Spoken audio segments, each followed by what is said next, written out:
Bonjour à tous. Donc moi, je suis Jérôme Delambre, chirurgien orthopédique, et je vais faire ce petit focus sur les complications infectieuses et la sinistralité en chirurgie du rachis sur un focus complications infectieuses en compagnie du professeur Louis Bernard, qui est infectiologue de Tours, qui s'occupe notamment du cryogo de Tours également. Voilà, donc je vous propose ce plan-là, je vais vous faire quelques définitions, je vais vous parler un peu de responsabilité, point sur les types de procédures le patient s'offre à lui, en cas notamment de complications infectieuses. Après, je vous ferai un petit focus sur la sinistralité infectieuse à la MACSF, au moyen de plusieurs dossiers et d'une étude qu'on a fait sur les dossiers de procédures en cas de sinistre infectieux. Après, on vous fera une petite mise au point sur les moyens de prévention et surtout une mise au point sur la gestion du dommage infectieux qui peut être rencontré dans notre pratique de tous les jours avec notamment comment on fait le diagnostic, même si vous savez pour la plupart, est-ce qu'il faut reprendre le malade, oui ou non, est-ce qu'il faut faire des prélèvements, comment il faut le traiter, à qui il faut demander et comment il faut le surveiller. Et on vous fera une conclusion sur ce qu'il faut faire et ce qu'il ne faut pas faire. Donc je vais commencer. Donc, on parle actuellement d'infections associées aux soins et surtout plus d'infections nosocomiales, mais surtout d'infections liées aux soins. Et on dit qu'une infection est liée aux soins lorsqu'elle survient au décours d'une prise en charge, qu'elle soit diagnostique, thérapeutique, préventive ou éducative. Si elle n'était pas présente au moment de la prise en charge, ni en incubation, il faut bien comprendre que les infections, les patients s'infectent également à leurs propres germes qu'ils ont sur la peau, et ça n'en a rien le caractère d'infection liée aux soins. Donc en fait, l'infection associée aux soins, c'est tout élément infectieux en rapport avec un acte de soin, une démarche de soin, une structure de soin. C'est-à-dire que même l'infection qui se déroule lors d'une infiltration au cabinet peut être sous la responsabilité de l'établissement, donc de l'assurance du cabinet. Voilà, donc tous les gestes, que ce soit diagnostic, thérapeutique, peuvent être source d'une infection associée aux soins. Et là, on a un cas un peu plus particulier, c'est l'infection du site opératoire, qui est considérée comme liée aux soins si elle se manifeste bien sûr en post-opératoire. Il y a un cut-off de 30 jours en l'absence de matériel, qui est un petit peu qui peut être discuté, et jusqu'à 1 an en cas de mise en place d'implants. Dans cette infection associée aux soins, globalement, on a deux éléments. Il y a l'infection qu'on ne doit plus utiliser, mais qu'on appelle encore un petit peu nosocomiale. C'est une infection qui est contractée à l'hôpital. Et elle est nosocomiale si donc elle survient si elle est contractée dans l'établissement. À l'opposé, il y a l'infection associée aux soins de caractère dit communautaire, qui est une infection qui survient au décours d'un acte de soin, mais contractée en dehors de l'établissement. Et comme lui va vous le dire, ça peut poser des difficultés. Oui, alors on peut avoir des difficultés par rapport à cette définition d'infection nosocomiale. On le voit très récemment avec le SARS-CoV-2, la Covid, dont l'acquisition en milieu communautaire était globalement 200 à 250 fois plus importante en milieu communautaire qu'à l'hôpital ou dans les milieux de soins. Donc c'est un virus comme les virus grippaux qui n'ont pas de frontières, et donc le caractère nosocomial est complètement difficile à prononcer dans ce cas-là. En chirurgie, on a régulièrement des difficultés cicatricielles du site opératoire et qui se colonisent non pas en milieu de soins, mais en dehors du soin. Et il y a une infection secondaire, d'où la difficulté de prononcer le terme d'infection nosocomiale. Elle est liée aux soins, il n'y aurait pas eu de soins, il n'y aurait pas eu de chirurgie, il n'y a pas d'infection, il n'y a pas de trouble cicatriciel et il n'y a pas d'infection secondaire. En termes de responsabilité, c'est extrêmement important parce que l'acquisition de l'infection n'a pas lieu lors du geste chirurgical lui-même, mais secondairement sur un trouble cicatriciel. Donc c'est pour ça qu'on préfère utiliser le terme d'infection liée aux soins plutôt qu'infection nosocomiale dans ce cadre-là, d'autant plus si c'est communautaire. Donc, en gros, vous avez l'acte de soin ou de diagnostic qui donne une infection associée aux soins, et vous avez donc nosocomiale et dite communautaire contractée en dehors de l'établissement, avec des facteurs de risque qui n'empêchent rien sur la responsabilité, qui ne changent pas de responsabilité, avec des prédispositions, antécédents chirurgicaux, on en reparlera, l'obésité, le tabac, les scolioses bien sûr neuromusculaires, et probablement la durée de l'intervention qui peut être un élément prédictif, en tout cas de contamination bactérienne péropératoire selon une intervention qui dure plus ou moins longtemps. On pourra y revenir si vous voulez. Après, je fais un petit focus sur la notion de responsabilité. Ce n'est pas parce qu'il y a un dommage qu'il y a une faute, d'où la loi Kouchner depuis mars 2002 qui dit que l'établissement, les services, les organismes sont responsables des dommages résultant de l'infection nosocomiale, sauf si on rapporte la preuve d'une cause étrangère. Donc, en gros, c'est l'établissement qui est responsable de l'infection. Il y a 2 grands cas de figure. Soit l'infection est responsable de peu de dommages permanents, inférieurs à 25%, et effectivement, c'est une présomption de responsabilité de l'établissement, et donc c'est l'assurance de l'établissement dans lequel vous travaillez qui sera responsable, notamment en libéral. D'accord ? En revanche, si les conséquences de l'infection sont supérieures à 25%, c'est-à-dire que le dommage permanent en rapport avec cette infection est très important, c'est l'ONIAM, la Solidarité nationale, qui indemnisera le patient à hauteur du préjudice en rapport avec l'infection. À côté de ça, il y a l'infection liée aux soins avec une faute retrouvée dans la prise en charge, auquel cas, ce sera l'assurance de la personne qui a commis la faute qui assurera le dédommagement en rapport avec la faute commise.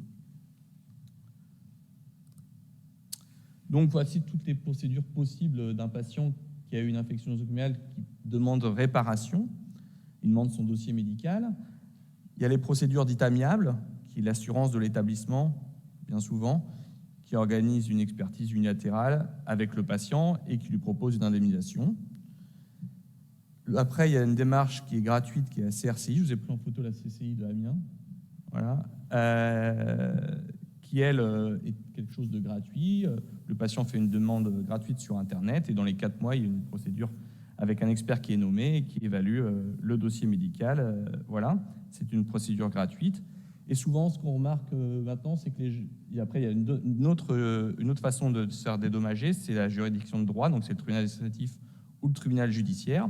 Et là, on voit un petit peu une mouvance, c'est que les gens, en tout cas la MACSF, ils font une CCI, ils voient s'il y a quelque chose qui a marché, qu'il y a une infection qui est prise en charge, et puis ils n'acceptent pas la CCI, ils vont au tribunal avec un avocat, parce que les critères d'indemnisation, la hauteur d'indemnisation est bien meilleure au tribunal qu'en CRCI. On en reparlera après. Je ne vous embête pas trop avec tout ça, mais voilà les trois moyens d'indemnisation en démarche indemnitaire en cas d'infection nosocomiale, d'infection liée aux soins. Donc à la MACSF, 480 sociétaires en 2022, en rachis, 410 procédures, tout dommage confondu, entre 2018 et 2021, dont 13% en rapport avec une infection liée aux soins. Biographie à peu près en chirurgie du rachis, alors, il y a plein de papiers, mais en moyenne, c'est à peu près inférieur à 2%.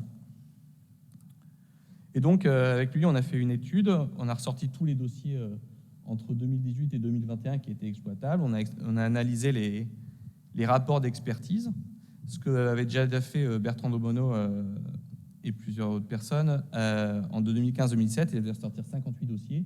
Et nous, en 2018-2021, on a sorti 51 dossiers. Donc, c'est à peu près le même ordre de grandeur. On a vu quand même une différence, c'est que, comme je vous l'ai expliqué précédemment, c'est que quand Bertrand avait fait l'étude, il y avait quand même beaucoup plus, 75% de CCI. Et là, on a, comme je vous l'ai expliqué, plutôt un déplacement vers du judiciaire. Bon, encore une fois, le côté indemnitaire qui est supérieur. Donc, dans l'étude, on a sorti donc les dossiers, on les a analysés, on a fait une analyse démographique, une analyse de la chirurgie initiale, une analyse bactériologique, une analyse médico-chirurgicale de la reprise et une analyse médico-légale de l'infection et de ses conséquences. Tous les points qui ont été analysés sur chaque dossier sorti. Donc, dans les résultats, déjà peu de griefs envers le chirurgien, c'est-à-dire que le patient attaque rarement, quand une infection, il a peu de griefs, peu de reproches envers son chirurgien, il considère que l'infection a été à peu près inéluctable et ce n'est pas le chirurgien qui a infecté le malade. Donc ça, c'est plutôt rassurant. Mais il attaque plutôt pour les conséquences qu'il estime en rapport avec l'infection, à savoir les douleurs qui persistent, des séquelles éventuellement neurologiques qui pensent être en rapport avec l'infection, le décès, et bien souvent l'incidence professionnelle. Il ne peut pas reprendre son travail parce qu'il a une infection, et s'il n'a pas eu d'infection, il aurait pu reprendre son travail. Donc c'est surtout ça les motifs de réclamation. Statistiquement, le délai de moyen de réclamation en cas d'infection post-opératoire est de 2 ans, avec une moyenne à 28 mois et une médiane à 19 mois. Dans la population, on avait une moyenne de 56 ans sur les 54 dossiers, un petit peu plus d'hommes, sans que ce soit vraiment significatif. Le poids n'était pas un élément significatif, avec un BMI supérieur à 35 que dans 8% des dossiers, on aurait pu s'attendre à plus. L'instrumentation était retrouvée dans 56% des dossiers. En revanche, ce qui est plus intéressant, c'est les facteurs de risque retrouvés dans ces dossiers. Il y avait 12% de diabète, 18% de tabac, 18% de brèche, et antécédent chirurgical au même site, 25% des cas, donc un quart des dossiers. Le délai moyen dans l'établissement diagnostique était de 36 jours, avec une médiane à 21 jours, et il y avait 18% de signes généraux à l'arrivée du patient lorsque l'infection était constatée. Et on a quand même dans les dossiers 9% de décès, avec dans 60% des cas un staphylocoque aureus méticine sensible, et également de façon assez importante l'association brèche plus E. coli qui semble être pourvoyeuse un peu plus importante de décès. Dans ces dossiers, donc, on les a analysés, on a analysé les rapports d'expertise, et dans 15% des dossiers, alors on va plutôt le faire à l'envers, dans 85%, il n'y a pas de faute. C'est-à-dire que tout a été bien fait, le diagnostic a été bien fait, la prise en charge a été bien faite, chirurgicale, médicale, tout était parfait. Et dans 15%, il a été objectivé un manquement, c'est quand même important, 15%. Assez peu dans la prévention, c'est-à-dire que la prévention, la préparation cutanée, l'antiprophylaxie, c'était rarement un problème, en tout cas pas significatif. Pas mal de problèmes dans l'établissement diagnostique, donc souvent un retard à l'allumage, le patient arrive avec une cicatrice pas parfaite, qui a coulé, qui ne coule pas au moment de la consultation, le chirurgien est plutôt rassurant, il dit non mais c'est pas infecté, c'est la peau qui cicatrise mal. Donc ça a été quand même pourvoyeur d'un retard à l'allumage dans 50% des cas, donc une faute. Et après, dans 50% des cas, c'était une anomalie de gestion de ces problèmes infectieux. Cette anomalie a été retrouvée dans 28% de la reprise chirurgicale, donc soit la reprise chirurgicale n'avait pas été faite, auquel cas voilà, c'était un manquement dans la prise en charge chirurgicale, ou elle n'était pas conforme avec des excisions de cicatrices sans aller au contact du matériel. Et là également, ce n'était pas conforme. Et dans 22% des cas, une gestion inappropriée médicale avec une antibiothérapie probabiliste inadaptée ou une adaptation de l'antibiothérapie qui était mal faite également. La bactériologie, je vais laisser parler Bernard. Oui, la bactériologie, comme attendu régulièrement du staphylocoque doré sensible à la méticilline.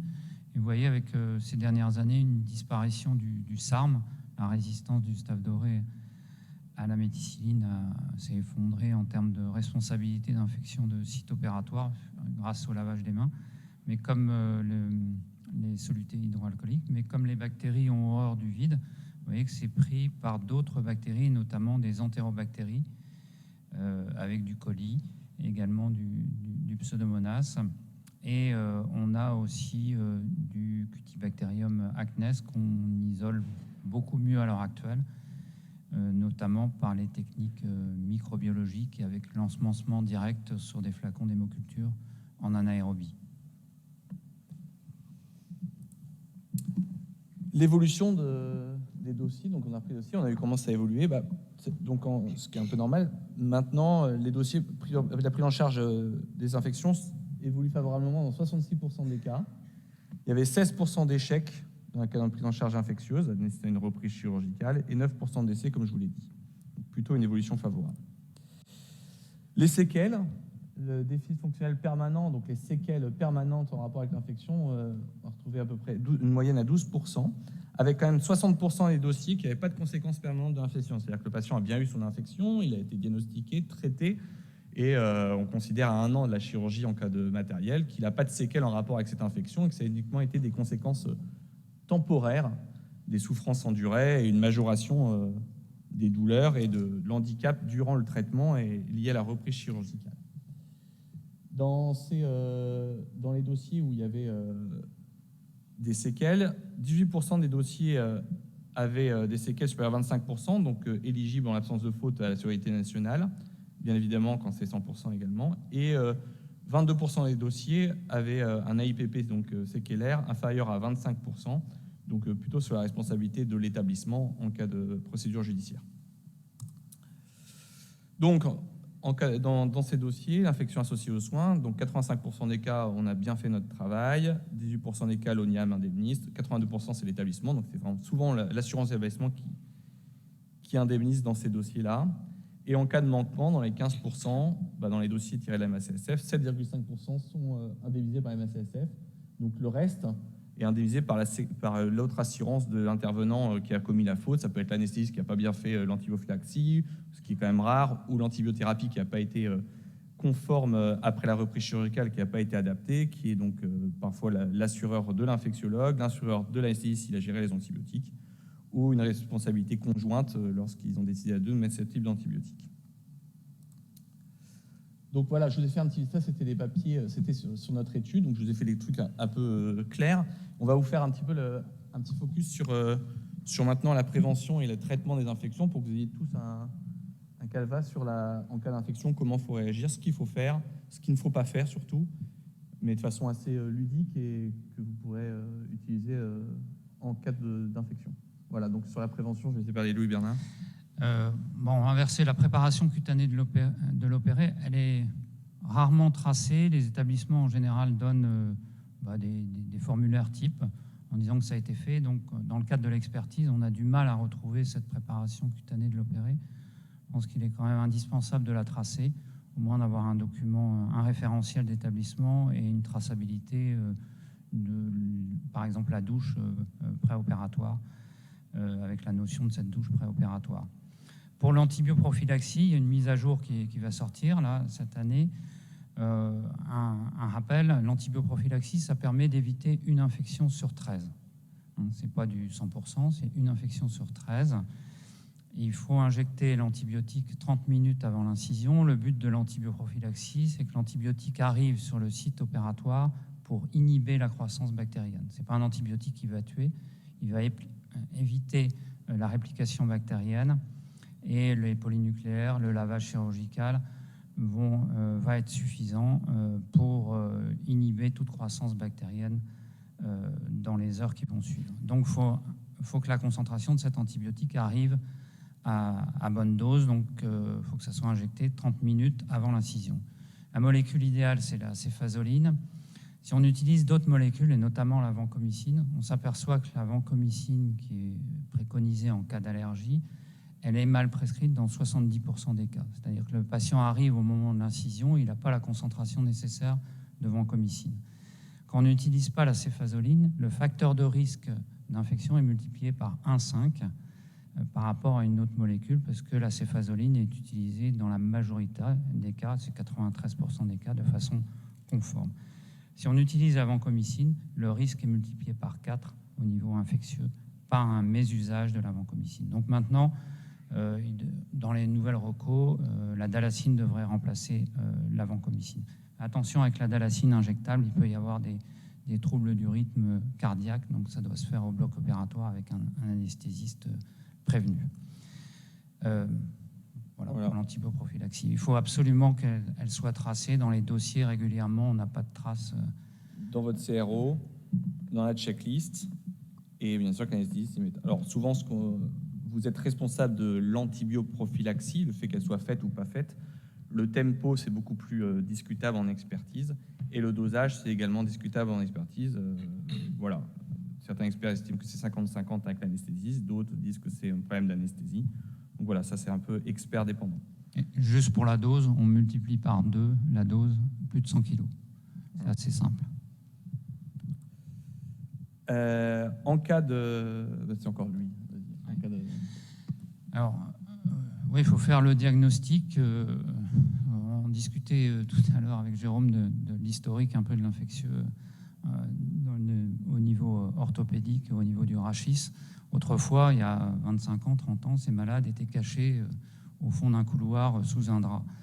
Il faut faire le diagnostic d'infection, il faut mettre l'infection en évidence.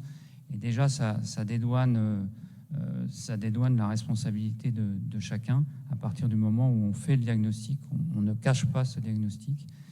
Et il faut immédiatement, lorsqu'on a un état local douteux, envisager une reprise chirurgicale, d'autant plus si on a des signes généraux, si on a une biologie qui est concordante avec une CRP notamment élevée, un malade fébrile. Le diagnostic, il est quasiment évident. La difficulté, c'est qu'on a un trouble cicatriciel et que c'est à bas bruit et qu'on hésite. il vaut mieux hésiter à plusieurs que seul dans son coin. Et moi, ce que je dis à mes collègues infectiologues qui ne sont pas chirurgiens, dans ce cas-là, il faut immédiatement l'avis du chirurgien pour voir si on reprend ou pas et discuter à plusieurs. On est quand même plus fort à plusieurs, et d'autant plus si c'est tracé dans le dossier. Il y a des examens qui sont inutiles, ça ne sert à rien de faire de la procalcitonine, c'est pas un bon marqueur. La procalcitonine, c'est valable lorsqu'on a 40 et des bactéries dans le sang, lorsque le patient est bactériémique, mais ça ne sert à rien en cas d'infection de site opératoire. La vitesse de sédimentation, comme on dit, c'est has-been, ça ne se fait plus du tout, d'ailleurs c'est pas remboursé en France, ça se fait pratiquement plus. Et donc c'est facile de faire une infection en aigu quand il y a des signes généraux, un accident cicatriciel, un écoulement de cicatrice, mais ça peut être beaucoup plus difficile en cas d'infection dite chronique, évoluant à bas bruit. Alors, évoluant en bas bruit, le diagnostic, ça sera sur un faisceau d'arguments, évidemment des arguments biologiques avec la CRP, des arguments locaux. On fera un scanner ou une IRM avec injection en première intention, avec extraction du matériel, reconstruction par le radiologue, pour espérer voir des signes de lise, enfin espérer ou ne pas espérer voir des signes de lise autour d'une vis, par exemple, ou un petit abcès. On pourra faire un PET scan. L'inconvénient du PET scan, c'est qu'il va fixer jusqu'à 3 mois en post-opératoire, donc avant 3 mois, on ne peut absolument rien dire. Et le diagnostic clé en cas de doute, c'est la ponction à visée microbiologique, donc sous scanner. Évidemment, si on a un abcès paravertébral, c'est l'idéal d'aller ponctionner cet abcès, c'est là où c'est le plus rentable. Et on arrêtera les antibiotiques si, par mégarde, il y a une antibiothérapie qui a été prescrite. On arrête les antibiotiques pendant au moins 14 jours avant de faire la ponction parce que ça peut inhiber la croissance bactérienne. Le radiologue qui va faire la ponction, ou si vous faites la ponction sous scopie, je ne sais pas, le radiologue qui va faire la ponction, il faut faire une ponction avec de multiples prélèvements, au moins 3 prélèvements. Ça serait mieux d'en avoir 5 d'ailleurs. Toujours un nombre impair, ce qui permet, en cas de souillure microbiologique, ce qui est assez fréquent, par exemple, vous avez un staphylocoque blanc sur un seul prélèvement, ça ne permettra pas d'affirmer l'infection, il n'y aura pas d'infection, contrairement à 3 prélèvements positifs avec du staph blanc, enfin au moins 2. Et si cette ponction est négative et vous suspectez fortement l'infection, il faut renouveler cette ponction biopsie vertébrale. On sait que lorsqu'on renouvelle la ponction biopsie vertébrale, on a 85% de résultats microbiologiques. Donc, une fois que le diagnostic est fait, il faut reprendre le patient. À mon sens, la reprise, elle est obligatoire pour faire une chirurgie de débridement, d'évacuation et réaliser des prélèvements de bonne qualité profonds, pas de prélèvements superficiels. Et bien souvent avec rétention de matériel jusqu'à 3 mois et changement de matériel ou ablation de matériel après 3 mois. Les prélèvements bactériologiques, comme l'a dit le Bernard, doivent être faits avec un nombre impair, supérieur à 3, idéalement 5, qu'il ne faut pas hésiter à ensemencer sur les flacons d'hémoculture au bloc opératoire, ce qui augmente la sensibilité de la culture et fait notamment pousser le P-acnès beaucoup plus rapidement. On attend plus les 14 jours, souvent en flacon d'hémoc, il peut être positif au bout de 5 jours. Il faut quand même faire des cultures lentes pour diagnostiquer le P-acnès. Envoyez rapidement les éléments de bactériologie. Si vous faites une reprise chirurgicale en fin de programme à 18h, il ne faut pas laisser les flacons sur la paillasse. Il faut bien vérifier qu'ils ont été envoyés au labo, le tracer, parce que sinon, c'est de votre responsabilité. Et suivre les résultats. On a fait des prélèvements, il faut les suivre. Pas mal de fois, on a des dossiers où les prélèvements, finalement, sont découverts comme positifs à distance. Lors d'une reprise chirurgicale, notamment en cas de prélèvement systématique. On ne va pas en reparler, mais voilà. Et il faut savoir que dans 7,1% des cas, on ne retrouve pas le germe, ce qui est quand même assez important. Donc ça, c'est la gestion post-opératoire, lui. Donc en gros, je laisse dire pour la gestion en aigu et en chronique. Oui, en gros, le changement du matériel, lorsque c'est une infection précoce inférieure à 3 mois, en tout cas inférieure à 1 mois, mais inférieure à 3 mois, on ne change pas forcément le matériel, s'il tient. On fait un lavage débridement avec antibiothérapie adaptée aux prélèvements profonds, qui sont au moins de 3. Si c'est en post-opératoire, c'est pas si simple que ça pour changer ou enlever le matériel d'ostéosynthèse. Donc il faut discuter au cas par cas. Et dans ce cas-là, on conseille d'en discuter à plusieurs, et notamment avec les centres de référence de prise en charge des infections ostéo-articulaires. L'antibiothérapie, elle est assez simple. Globalement, c'est 6 semaines, avec un relais possible à partir de 7 jours, si le patient n'est pas bactériémique, un relais Péros possible. L'antibiothérapie probabiliste, là aussi, il y a des... Louis, Oui, alors l'antibiothérapie probabiliste, elle doit débuter au bloc opératoire, dès que vous avez fait les prélèvements, débridement, drainage. On va mettre une antibiothérapie à très large spectre, permettant de couvrir à la fois les anaérobies, les cocci-grammes positifs et bacilles-grammes négatifs. Donc on utilisera daptomycine ou linezolide pour couvrir tout ce qui est grammes positifs, et tazocilline pour couvrir les BGN et éventuellement le pseudomonas. La gentamicine, on diffuse très mal au niveau ostéo-articulaire, donc on l'utilise uniquement chez le patient bactériémique dans certaines conditions, notamment chez le patient porteur d'une valve cardiaque pour éviter la greffe bactérienne. Donc cette antibiothérapie probabiliste sera poursuivie jusqu'au résultat. En général, on les a dans les 5 jours, notamment pour les bacilles grammes négatifs et le staphylocoque doré. Ça pousse très rapidement. On sait qu'au bout de 48 heures, 72 heures, on peut déjà réduire le spectre de l'antibiothérapie et de l'adapter. Une fois que vous avez donc repris le malade, fait l'antibiothérapie probabiliste, que vous avez réceptionné les résultats bactériologiques, il faut absolument prendre l'avis d'un infectiologue, soit d'un cryoa, cryogo, ou de ses coordinateurs, et faire valider votre prise en charge médico-chirurgicale. Et c'est eux qui vous diront comment adapter l'antibiothérapie. C'est pas vous, orthopédiste ou moi, qui vous dire qu'il faut mettre telle ou telle molécule. Il faut que ça soit tracé dans le dossier, dans votre compte d'hospitalisation, également au médecin traitant, pour que l'antibiothérapie, tout le monde soit au courant du type d'antibiothérapie, que ce soit une décision infectiologue. C'est pas à nous de le mettre, même si on a parfois quelques connaissances. Donc là, c'est juste une photo de ce qui est souvent fait, mais encore une fois, c'est pas à vous de prendre cette initiative avec différents antibiotiques en fonction du germe retrouvé. Tout le monde connaît la rifampicine fluoroquinolone pour le staph aureus.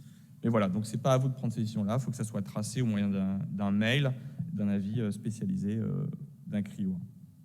Et durée de traitement, a priori 6 semaines semble suffisant. Et après, une fois qu'on a repris le malade, on fait le diagnostic, repris le malade, traité, mis antibiotiques, il faut absolument le revoir, le tracer durant son hospitalisation et après. Et surtout tracer l'examen neurologique, car il est fréquent dans les dossiers qu'on retrouve des dommages neurologiques contemporains d'un problème septique. Et il est toujours difficile de savoir si la complication neurologique elle est survenue au décours de la complication septique ou au décours du geste chirurgical initial.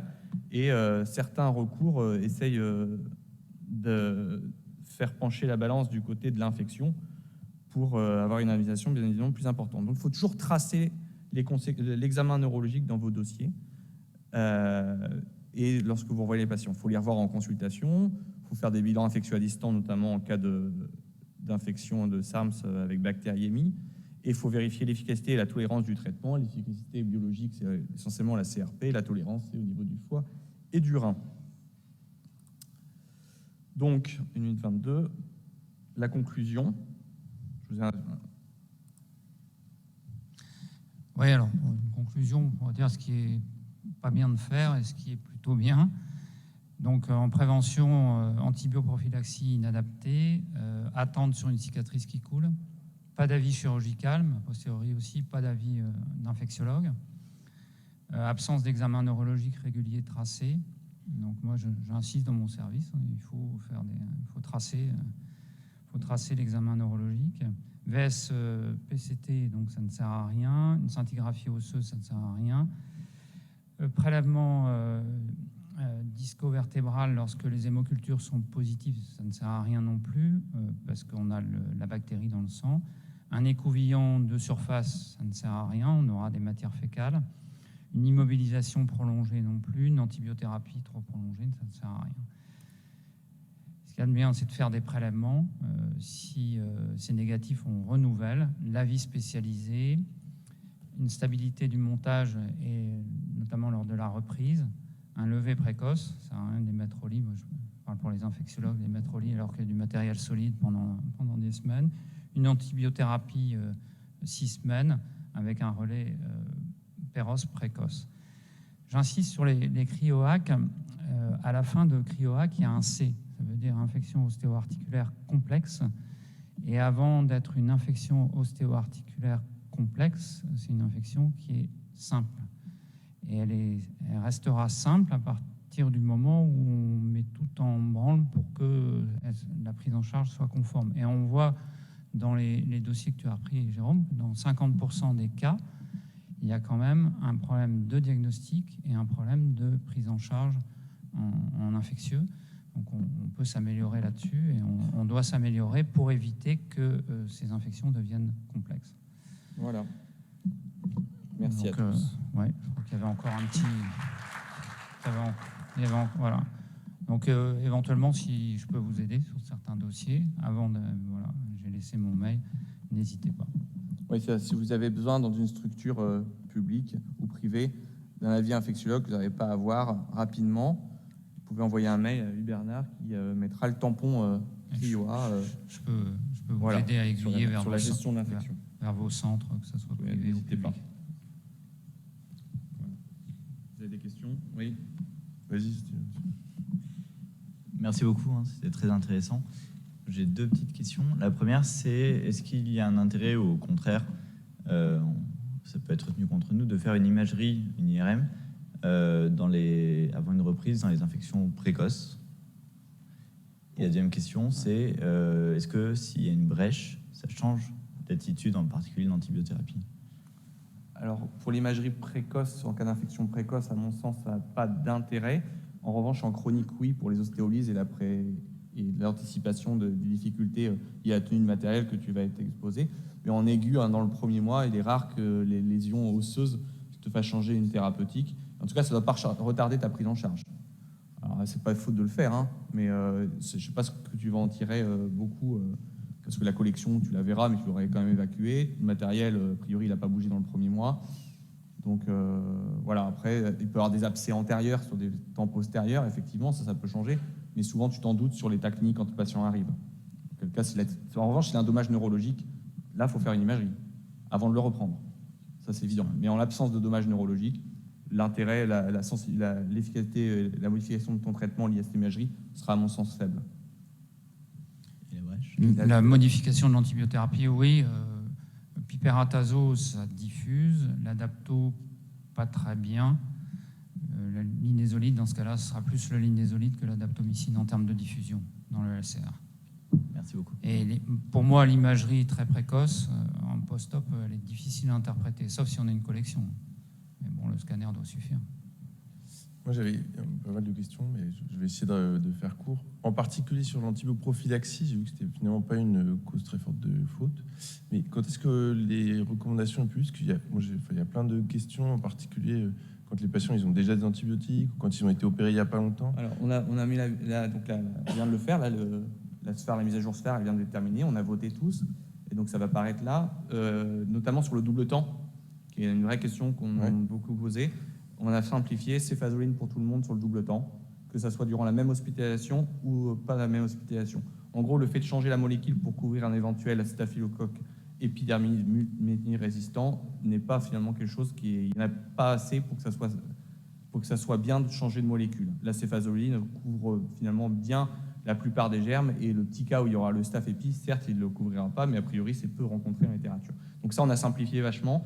Céphazo pour tout le monde, pour 2 temps, dans la même hospitalisation ou lors de 2 hospitalisations rapprochées. Après, il y avait une notion des 1 an, où on changeait peut-être la molécule pour éventuellement couvrir ce germe résistant. Là aussi, on a simplifié céphazoline pour les reprises. Pas de prélèvement bactériologique s'il n'y a pas d'antibiothérapie après. C'est comme pour les hanches. Soit on suspecte une infection, on fait des prélèvements, on traite. Soit on suspecte une infection, on ne fait pas de prélèvement et on fait une antibiothérapie. La vanco en topique? Alors voilà, c'est un sujet, ils ont refait la bibliographie. Certes, ça semble diminuer la pression à staph, mais ça favorise l'émergence de germes beaucoup plus embêtants. Et personnellement, je préfère avoir un patient qui a un Staph aureus méticine sensible qu'un germe, un BGN multirésistant qui a été favorisé par la vanco en topique. Et donc, est-ce que ça pourrait être considéré comme une faute d'en mettre? C'est en reco. De mettre de la vanco, Ouais. c'est hors reco. Ouais. Si jamais tu as quelqu'un C'est d'agressif une en réponse. face, Parce qu'il y en a plein Oui. ici qui en mettent un.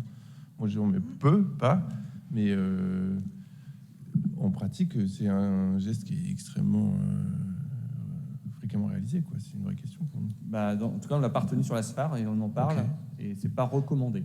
Ok. Et dernier point, tu dis qu'il y a 25% de fautes dans le diagnostic. Ouais, enfin, dans Qu'est-ce qui est reconnu comme faute et en quoi ça pénalise le c'est le chirurgien? patient qui coule, qui va en consultation, qui est renvoyé chez lui avec des soins locaux et qui revient 15 jours après parce que ça coule encore et qu'il a la spondylodicite, ou le patient qui est traité chez lui avec de la piostacine prescrit et avec un retard à l'allumage et qui n'est pas repris chirurgicalement parce que le patient dit non, c'est pas vraiment une infection, c'est superficiel, c'est une allergie liée au fil. C'est toutes ces choses-là où en fait, quand tu reprends le dossier, c'est évident, mais comme je te dis... Mais dans ce cas-là, il y a un mesure. préjudice lié au retard Ouais, qui est lié de à... la souffrance endurée, une majoration du déficit fonctionnel temporaire partiel et parfois même des conséquences permanentes en cas de spondylolycite où tu dois t'aurais fait un lavage, finalement tu dois faire la circonf s'il y a ça. On voit des méchages sur fistule postérieure. Oui, oui. Non, mais ça, qu'il y en ait vraiment, mais bon, finalement, à la fin, si on le reprend, quoi. Voilà. Ah, mais Faut si pas on le hésiter. reprend 2 mois après, une fistule, c'est pas Oui, il y a 2 pareil. mois, ouais. Oui, Serge. Très bien, votre communication. Est-ce que vous pouvez préciser les recommandations lorsqu'on reprend un rachis arthrodésé, ce qu'on fait avec les greffons? Est-ce qu'on les dépose? Est-ce qu'on on doit tous les changer? Est-ce qu'on doit les baigner dans quel liquide, etc. Voilà, ça c'est... Alors ça, oui, l'histoire de la greffe, c'était un sujet quand on était à l'hôpital. Je me souviens que Jérôme me congelait les greffes au frigidaire. Maintenant, si tu changes la greffe, si la greffe, tout ce qui est mobile, tu le changes, tu ne la laves pas, tu la changes. Tu peux mettre une nouvelle greffe, mais en cas de reprise précoce, il faut, à mon sens, changer la greffe. Voilà. Pas d'autres questions?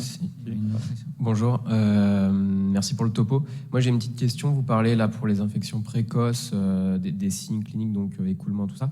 Comment on manage les patients qui ont, on va dire, un retard de cicatrisation sans forcément signe d'infection locaux, c'est-à-dire souvent un peu de fibrine, une petite désunion, mais avec une cicatrice qui reste propre, sans signe infectieux, que ce soit locaux ou régional, ou général, pardon. Est-ce qu'on doit considérer quand même que c'est une infection qui évolue un peu à bas bruit, ou est-ce qu'on peut essayer de les manager localement, quoi, globalement?